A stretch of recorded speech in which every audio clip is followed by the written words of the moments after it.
श्रोते हो नमस्कार. इंद्रधनुष्य कार्यक्रमात आपलं मनपूर्वक स्वागत. श्रोते हो, 30 जानेवारी ते 13 फेब्रुवारी हा स्पर्श कुष्ठरोग जनजागृती अभियान 2023 असा पंधरवडा म्हणून आपण साजरा करतो.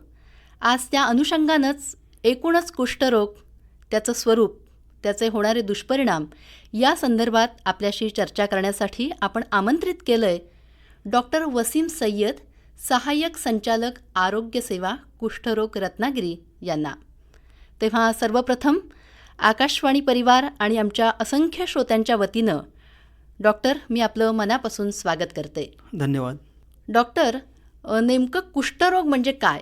नमस्कार सगळ्यांना. कुष्ठरोग हा एक प्राचीन काळापासून चालत आलेला रोग आहे. हा आजार होतो मायकोबॅक्टेरियम लेप्री नावाच्या जंतूमुळे आणि हा एक सांसर्गिक आजार आहे. हा मुख्यतः चेतातंतू आणि त्वचेचा रोग आहे. या आजारामध्ये त्वरित उपचार व योग्य काळजी न घेतल्यास कायमची विकृती येते. त्यामुळे समाजात अशा व्यक्तीबद्दलची भीती, अवहेलना व कलंकाचे मूळ कारण आहे. बरं डॉक्टर, मला सांगा की हा कुष्ठरोग अनुवंशिक आहे की वेगळ्या कारणामुळे तो होतो? कुष्ठरोग हा सांसर्गिक आजार आहे, हा अनुवंशिक नाही. हा मायकोबॅक्टेरियम लेप्री या नावाच्या जंतूमुळे होतो. म्हणूनच तो ज्यांच्यामध्ये कुष्ठरोगाविरुद्ध लढण्याची रोगप्रतिकारशक्ती कमी असते अशा कुणालाही तो होऊ शकतो. अच्छा, म्हणजे विशिष्ट वयोगटातल्या लोकांनाच हा होतो असं नाही, पण ज्यांची प्रतिकारशक्ती कमी आहे अशा कुणालाही कुष्ठरोग होऊ शकतो. येस. बरं, कुष्ठरोगाचा प्रसार नेमका कसा होतो, म्हणजे कशामुळे हा पसरतो?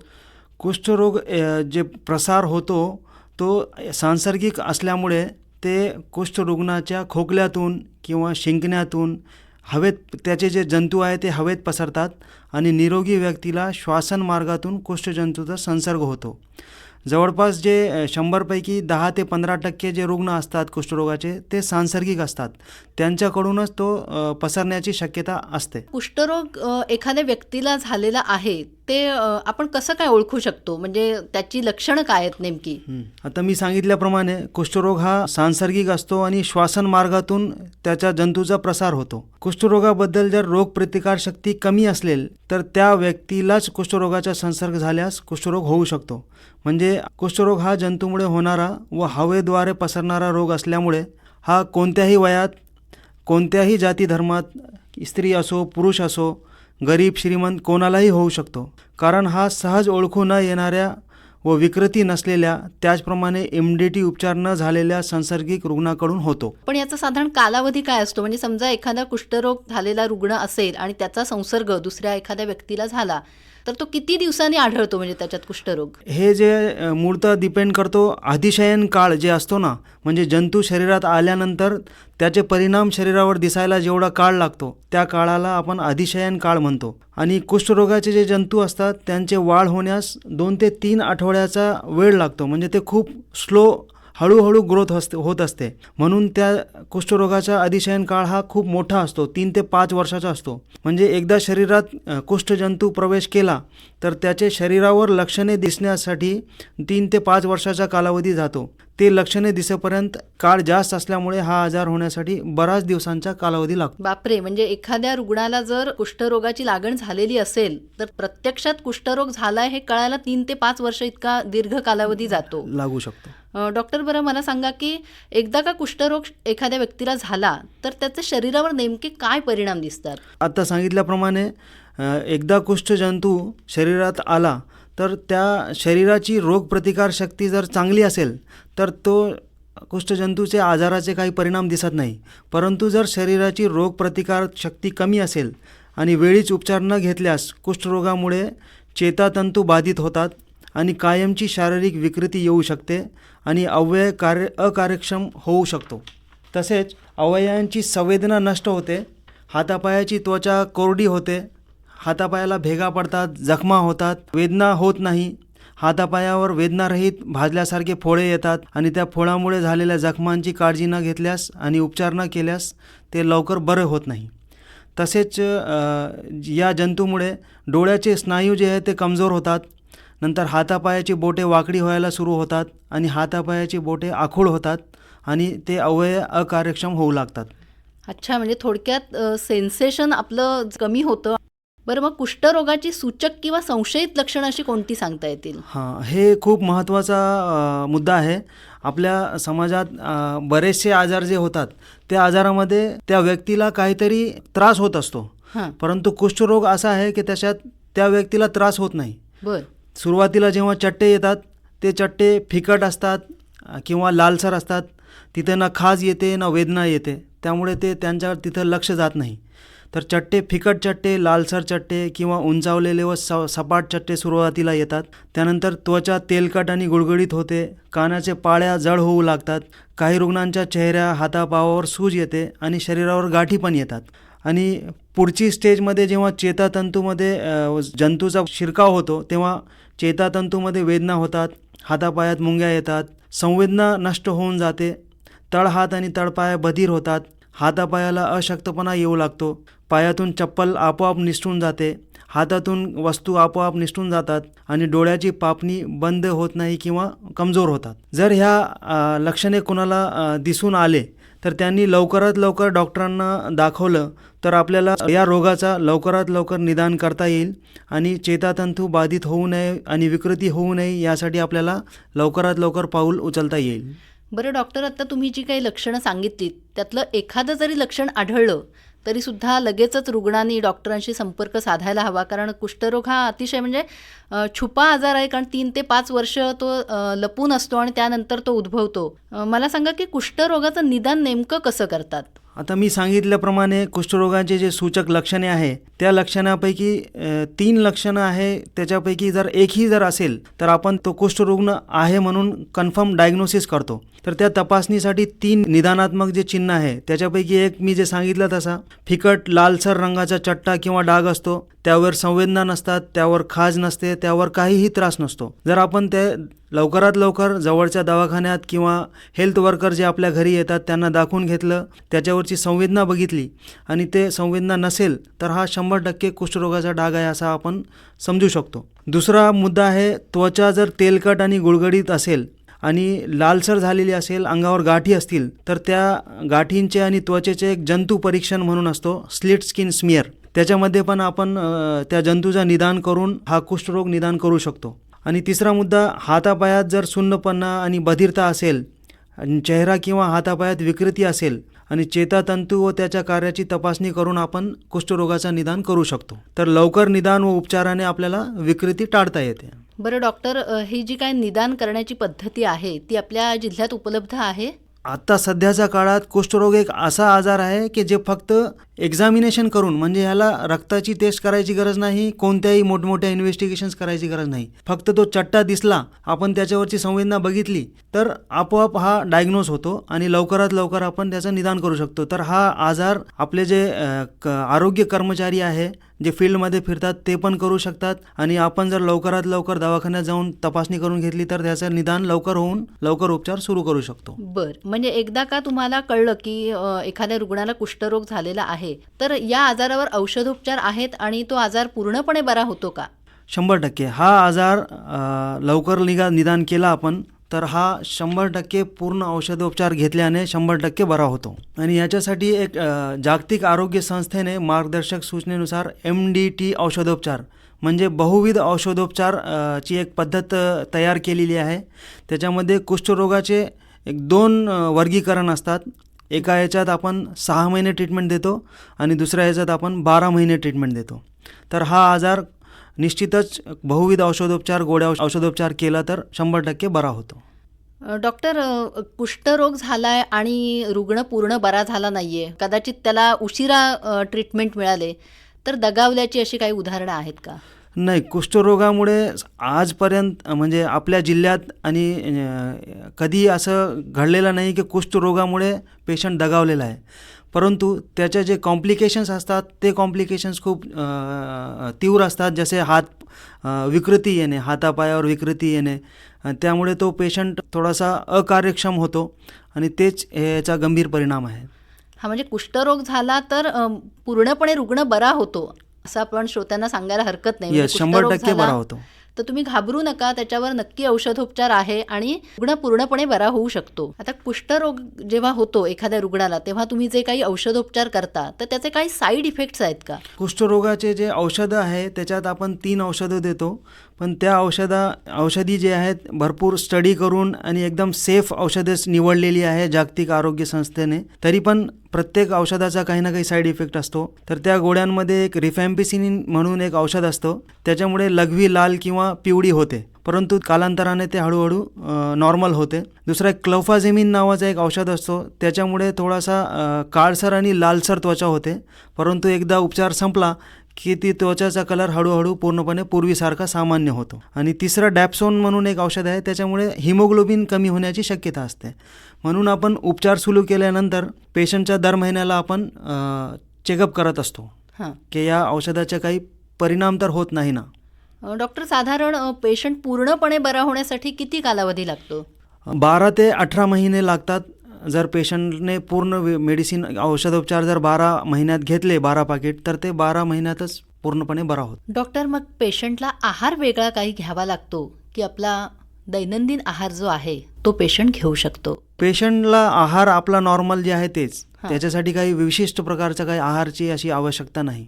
आणि मग ॲडमिट व्हावं लागतं की घरी राहून हा पेशंट उपचार घेऊ शकतो? हा पेशंट आपल्या घरी राहून आपले दररोजचे दैनंदिन काम करून हा उपचार घेऊ शकतो. त्याला ॲडमिट व्हायचीही गरज नाही आणि काही घाबरण्याचीही गरज नाही. जे बाकीचे जे आजाराचे जसे औषधं असतात तसेच हे पण दररोज एक औषध असते, एक गोळी, ती घ्यायची आणि आपलं रुटीन जे काम आहे ते चालू ठेवायचे. पण थोडीशी मनात अशी भीती राहते की एखाद्या रुग्णाला कुष्ठरोग झालाय तर त्यानं समाजात कितपत मिसळलं पाहिजे का? हा महत्त्वाचा मुद्दा आहे. आपल्या समाजात अशी हे आहे, मिसअंडरस्टँडिंग आहे की कुष्ठरोग जर असेल, कुष्ठरोगी जर निदान झाला कुष्ठरोग कुणाला, तर त्याच्यामुळे सगळ्यांना कुष्ठरोग होऊ शकतो, त्याला बाजूला काढून टाका, एक वेगळ्या खोलीमध्ये ठेवा किंवा वेगळ्या कुठेतरी नेऊन ठेवा. पण हे जुन्या काळातला होता. पण आता 1984 पासून जे औषधोपचार चालू झालेले आहे त्यामध्ये रिफॅम्पिसिन नावाचा एक गोळी आहे. ती फर्स्ट डोस म्हणजे पहिला डोस जर त्या पेशंटला दिला तर त्याच्या शरीरातले 99.99 जंतू मरून जातात.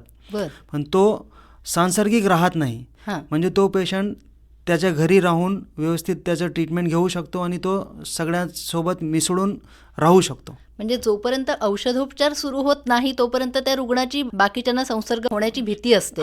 पण एकदा का औषधोपचार सुरू झाला की त्या रुग्णापासून संसर्ग होण्याची शक्यता फारच कमी आहे, नाही का? येस. डॉक्टर, आपल्या जिल्ह्यातली परिस्थिती कशी आहे? म्हणजे एकंदरीत किती रुग्ण आहेत साधारण? आपल्या जिल्ह्यात सध्या या वर्षी 63 रुग्ण सापडलेले आहेत कुष्ठरोगाचे आणि टोटल 77 रुग्ण आपल्या जिल्ह्यात ट्रीटमेंटवर आहेत. आणि त्यामध्ये मुलांचं प्रमाण 3 ते 4 मुलं आहेत.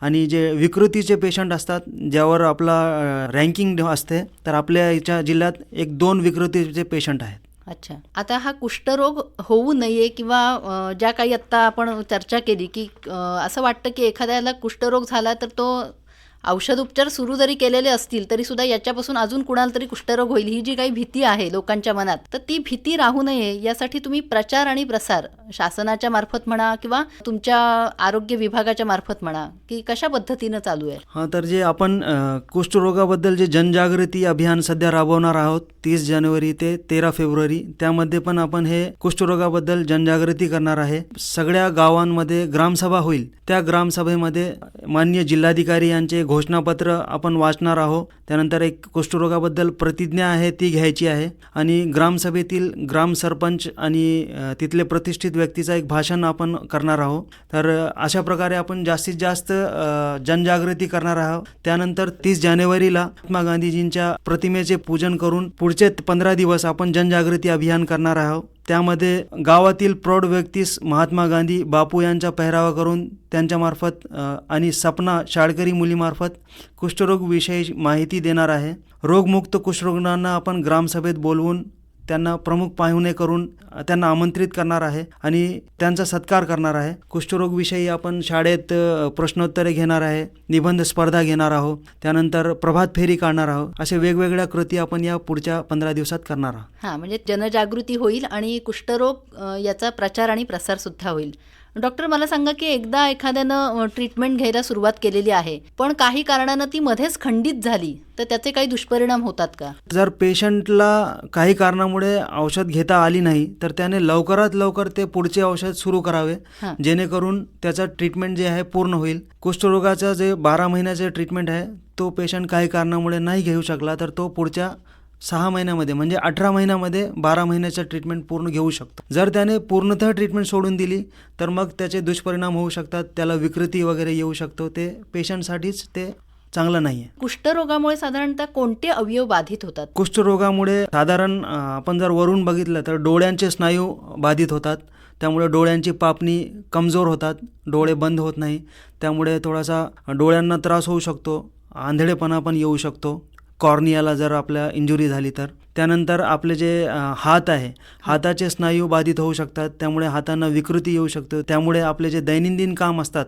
ते करण्यामध्ये बाधा येऊ शकते. त्यानंतर पायाचे स्नायू बाधित झाल्यामुळे पायामधून चप्पल वगैरे निसटणे, पायाला जखम होणे आणि हळूहळू ते पायांची विकृती येणे अशा गोष्टी होऊ शकतात. बरं डॉक्टर, आता कुष्ठरोग झालेला आहे, औषधोपचार घेतलेत, आता रुग्ण पूर्णपणे बरा झालाय, पण त्याच्यात असं काही अकार्यक्षमता राहते का की तो सर्वसामान्य माणसांप्रमाणे आपलं कार्य करू शकतो? एकदा कुष्ठरोगाचा पूर्ण ट्रीटमेंट घेतला तर तो कुष्ठरुग्ण 100% बरा झालेला असतो. तो सर्व सामान्यांसारखाच असतो. त्याला काही असं विशिष्ट प्रकारचा काही भेदभाव करण्याची गरज नाही आणि त्याला काही थोडाफार जे बधिरता राहिलेली असेल तर त्याच्यासाठी आपण फिजिओथेरपी देऊ शकतो त्यांना. बरं, पण फिजिओथेरपी दिली की पूर्णपणे कार्यक्षम होतो.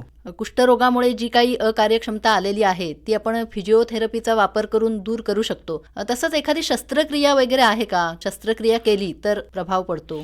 जर पुढच्या स्टेजला जर पेशंट गेला असेल आणि त्याला विकृती झालेली असेल तर ही विकृती आपण शस्त्रक्रियेने अंशतः म्हणजे पार्शियली दुरुस्त करू शकतो. हातापायात जी गेलेली संवेदना आहे आणि स्पर्श ज्ञान आहे ते मात्र परत आणता येत नाही, परंतु त्याची जी विकृती आहे ती आपण अंशतः दुरुस्त करू शकतो ऑपरेशनने. डॉक्टर, आता कुष्ठरोग झालाय, रुग्ण पूर्णपणे बरा झालेला आहे, तर अशा रुग्णांना म्हणजे समाजातले किंवा त्यांचे नातेवाईक जे कोण आहेत तर ते आपलंसं करतात का? तुमचा काय अनुभव आहे? आजच्या काळात तर आमच्या जे बघण्यामध्ये आहे की आता तेवढी कुष्ठरोगाबद्दल जनजागृती झाल्यामुळे आणि इफेक्टिव्ह ट्रीटमेंट असल्यामुळे कुष्ठरुग्णांसोबत तेवढा भेदभाव होत नाही. आता समाजात जे घरचे लोक आहे किंवा समाजातले लोक ते त्यांना आपलंसं करतात आणि त्यांची काळजी घेतात. बरं, समजा एखादी केस अशी असेल की त्यांना कोणी नाही आणि आपलंसं केलं नाही, तर पुनर्वसनाची काय सोय आहे का आपल्या जिल्ह्यात? त्यासाठी आपण सध्या पुण्यामध्ये एक लेप्रसीचा मोठा हॉस्पिटल आहे, बंदोरवाला कुष्ठरुग्ण हॉस्पिटल, तिथं आपण त्या पेशंटला पाठवू शकतो जर असा कोणी असेल तर. बरं डॉक्टर, आता मला सांगा की कुष्ठरोग झालेल्या ज्या व्यक्ती आहेत त्यांच्या सहवासात काही व्यक्ती येतात, तर अशांची सुद्धा तपासणी करून घेणं गरजेचं आहे का? तर मी सांगितलं तसं की कुष्ठरोगाचा जे अधिशयन कालावधी आहे ते मोठा आहे, 3 ते 5 वर्ष. त्या 5 वर्षात त्या पेशंटला ट्रीटमेंट सुरू करण्याच्या आधी जर काही संसर्ग झालेला असेल तर ते संसर्ग झालेल्या जे सहवासित असतात त्यांना पुढच्या 4-5 वर्षात जर त्यांची प्रतिकारशक्ती कमी असेल तर त्यांना होण्याची शक्यता असते. तर आपण त्या पेशंटच्या सहवासितांना सगळ्यांची तपासणी करतो आणि त्या सगळ्यांना आपण एक सिंगल डोज रिफॅम्पिसिन एक गोळी आहे प्रोफिलॅक्सिस म्हणून देतो की कुष्ठरोग होऊ नये म्हणून. बरं, आणि असा रुग्ण म्हणजे जो कुष्ठरोगातून पूर्णपणे बरा झालेला आहे तर तो विवाह करू शकतो का? कुष्ठरुग्णाचा ट्रीटमेंट जर पूर्ण घेतलेला असेल 12 महिने तर तो रुग्ण आपण कुष्ठरुग्ण मुक्त म्हणून सर्टिफाय करतो आणि तो रुग्ण त्याची नॉर्मल जी लाईफ आहे ती जगू शकतो, लग्न करू शकतो, त्याला मुलंही होऊ शकतात, त्याच्यात काहीही गैर नाही आणि काही त्याच्यात प्रॉब्लेम येत नाही. बरं, prevention is better than cure, म्हणजे कुष्ठरोग झाल्यावर उपचार आहे, रुग्ण पूर्णपणे बरा होतो असं तुम्ही म्हणताय, पण तरीसुद्धा एक मनात भीती राहते, अवयव आपला एखादा अकार्यक्षम होईल, हा रोग होऊच नये म्हणून काय काळजी घेता येईल? तर हा रोग ह्याचा एक मूल तंत्र आहे की अर्ली डिटेक्शन, अर्ली ट्रीटमेंट. म्हणजे हा रोग जेवढा लवकर आपण निदान करू तेवढा लवकर आपण त्याचं ट्रीटमेंट करू आणि तेवढे डिफॉर्मिटीज होणार नाही. पण लवकर निदानसाठी काय करायचं तर मी सांगितल्याप्रमाणे फिकट, लालसर, न दुखणारा, न खाजणारा एखादा चट्टा असेल अंगावर त्याचा काही त्रास होत नाही आहे म्हणून आपण त्याला लक्ष देत नाही. असा काही जर चट्टा असेल तर आपण लवकरात लवकर जवळच्या दवाखान्यात किंवा आरोग्य कर्मचाऱ्याकडून तपासणी करून लवकरात लवकर त्याची तपासणी करून घ्यायला पाहिजे आणि लवकर निदान करून ट्रीटमेंट सुरू करायला पाहिजे. जर लवकर निदान झाला तर ट्रीटमेंट 6 महिन्याचा असतो, उशीर झाला ट्रीटमेंट 12 महिन्याचा असतो. तर आपण जर लवकर निदान केलं तर हा दुसऱ्यांना पण पसरणार नाही आणि आपल्याला पण ते पुढच्या स्टेजमध्ये ते जाणार नाही. तर हे एक लवकर निदान आणि लवकर उपचार हा एक महत्त्वाचा मुद्दा आहे ज्याच्यामुळे ते रोग पसरणार नाही. डॉक्टर, स्पर्श कुष्ठरोग जनजागृती अभियान पण 30 जानेवारी ते 13 फेब्रुवारी असा हा पंधरवडा आपण साजरा करतोय. तर जर कुष्ठरोगाबद्दल अजूनही कुणाला काही शंका असतील तर त्यांनी कुठे संपर्क साधावा? तुम्ही काय आवाहन कराल त्यांना? मी सगळ्यांना आवाहन करतो की कुष्ठरोगाबद्दल कुणालाही काही शंका असेल तर ते त्यांच्या जवळचे जे आरोग्य केंद्र आहे किंवा उपकेंद्र आहे, त्यांच्या जवळचे जे आरोग्य कर्मचारी असतात, गावात आशा असतात, कम्युनिटी हेल्थ ऑफिसर असतात, उपकेंद्रात ANM असतात, MPW असतात किंवा प्राथमिक आरोग्य केंद्रात तिथले वैद्यकीय अधिकारी असतात, तिथला स्टाफ होतो, त्यांना जाऊन आपण विनाशंका म्हणजे त्यांना डायरेक्टली जाऊन तुम्ही ह्याच्याबद्दल विचारू शकता. ते तुम्हाला सहकार्य करतील, तपासणी करतील आणि काही जर संशयित वाटलं तर ते रोगनिदान करतील आणि त्याच्यात सुद्धा संशय असेल त्यांना तर ते जिल्हा रुग्णालय रत्नागिरी येथे त्यांना तपासणीसाठी पाठवतील आणि त्यांचं रोगनिदान करून आपण उपचार सुरू करू. तर माझा एक आव्हान आहे की आपण असे कोणी व्यक्ती असेल की ज्याला असा चट्टा आहे परंतु त्याला ते माहीत नाही आहे तर आपण त्याला लवकरात लवकर जवळच्या आरोग्य कर्मचाऱ्याकडून तपासणी करून घ्यावं आणि त्यांना रोग निदान करून घ्यावं. धन्यवाद डॉक्टर. श्रोते हो, आपण सगळ्यांनीच लक्षात ठेवूया, आपल्या शरीरावर जर अशी वेगळी कुठलीही गोष्ट आपल्याला आढळली तर न घाबरता त्वरित डॉक्टरांशी संपर्क साधूया. तर आपण इथे आलात आणि अतिशय सुंदर पद्धतीनं आम्हाला कुष्ठरोग, त्याचं स्वरूप, त्यापासून होणारे दुष्परिणाम या संदर्भात अतिशय मौलिक असं मार्गदर्शन केलं. छान मनमोकळा असा संवाद आपण साधलात. त्याबद्दल मी आकाशवाणी परिवार आणि आमच्या श्रोत्यांच्या वतीनं आपले मनापासून आभार मानते. धन्यवाद. धन्यवाद. इंद्रधनुष्य